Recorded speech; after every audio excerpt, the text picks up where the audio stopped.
Let's talk about a technology so powerful it literally redrew maps, toppled entire empires, and completely rewired the way we think. And you've probably barely even noticed it today. I'm talking about print, and we're going to see how the simple act of putting ink on paper changed absolutely everything. I mean, seriously, just think about it for a second. Just look around you right now. You've got books, magazines, posters, even the label on your bottle of water. Print is so fundamental, so baked into our world, it's almost impossible to imagine life without it. But, you know, that world existed. Before print, every single book was basically a work of art, a manuscript copied by hand, word by painstaking word. Can you imagine the time that took? The cost? Knowledge wasn't something you could just Google. It was a treasure, locked away in monasteries and royal courts, really only accessible to a tiny, privileged few. So where did this world-changing idea even come from?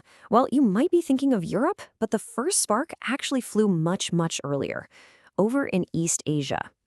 Our story kicks off in China, Japan, and Korea, where the very first steps toward mass communication were quietly being taken. It all started with a really simple but totally ingenious method, woodblock printing.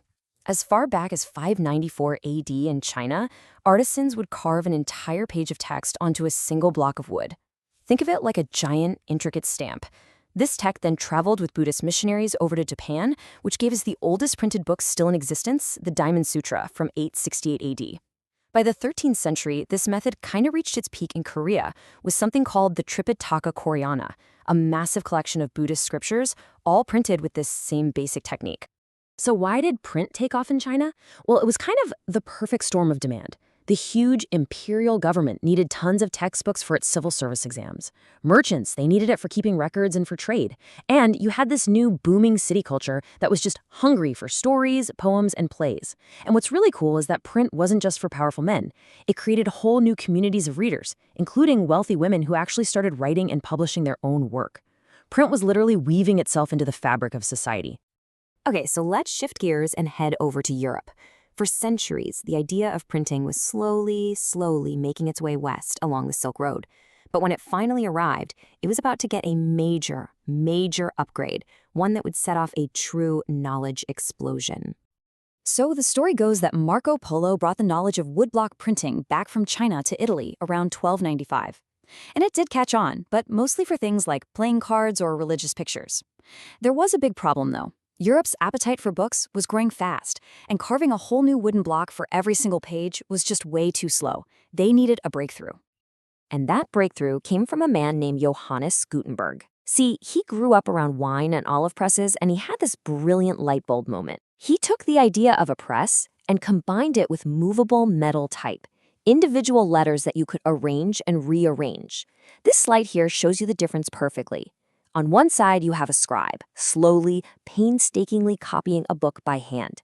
And on the other, you have Gutenberg's press, which could churn out hundreds of copies in the same amount of time. This wasn't just an improvement, it was a complete and total game changer. So just how big of a change are we talking about? Well, get this. In the first 50 years of print, about 20 million books were made in Europe. That's more than all the scribes in Europe had produced in the previous 1,000 years. But wait, just 1 century later, that number exploded to 200 million. It wasn't just a revolution, it was an information supernova. Okay, so with millions upon millions of books suddenly flooding the continent, everything was about to change. This print explosion didn't just create more readers, it actually fueled massive, earth-shaking revolutions in religion, science, and politics. And one of the very first people to really understand the power of this new technology was a German monk named Martin Luther. He didn't just see a machine for making books, he saw it as a divine instrument for change. As he famously said, printing is God's greatest gift, and boy, was he about to use that gift to shake the very foundations of Europe. So it all kicked off in 1517 when Luther posted his famous 95 Theses. Now, in the old days of scribes, this critique of the Catholic Church might have just been a local debate, but thanks to the printing press, it went viral, 16th century style.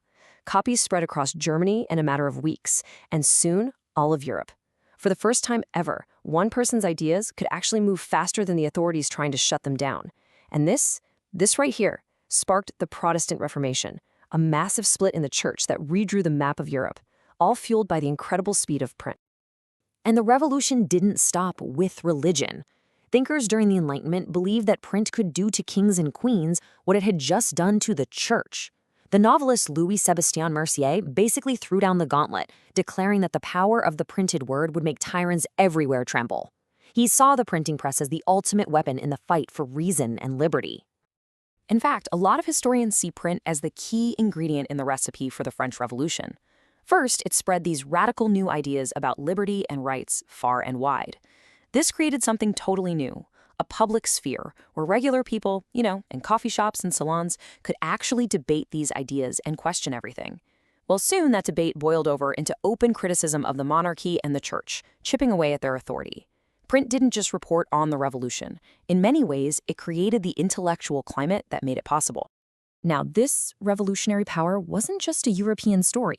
As European empires expanded, they took the printing press with them. And our story now shifts to India, where this technology would play a really fascinating, complex role in a saga of colonialism, social reform, and the birth of a nation. So, the very first printing press showed up in Goa with Portuguese missionaries way back in the mid-16th century. For about 200 years, it was mostly used for religious books, but things really started to heat up in the late 18th century with the launch of private newspapers like James Hickey's Bengal Gazette and then Indian-led papers like Ram Mohan Roy's Sambad Kaumudi. Print was finally entering the public square. And here's where it gets really interesting in colonial India. You had the same technology being used for two completely opposite reasons.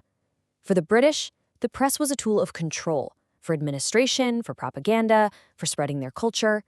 But for Indian reformers and nationalists, it was the exact opposite. It was a tool of liberation, to debate social issues, to challenge colonial rule, and to build a sense of a shared national identity. The social impact was just immense.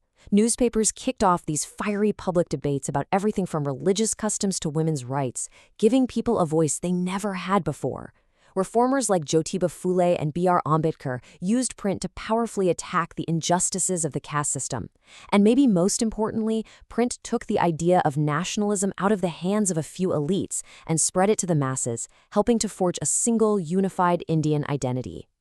So, from the Catholic Church trying to ban books in the 16th century to the British in India passing laws to censor local newspapers in the 19th, a really clear pattern emerges. Wherever the printed word spread, giving voice to new ideas and challenging the way things were, the people in power tried to control it. The entire history of print is this constant tug of war between the power of the word and the desire to control that word. And that, of course, brings us right to today. The printing press has become the social media platform. The pamphlet is now a viral post. The technology is brand new, but the fundamental struggle, it's exactly the same. So I'll leave you with this thought. Is the flow of information today truly free and uncontrolled? Or have the methods of control just gotten smarter, hiding behind algorithms and shadow bans? That tug of war is far from over.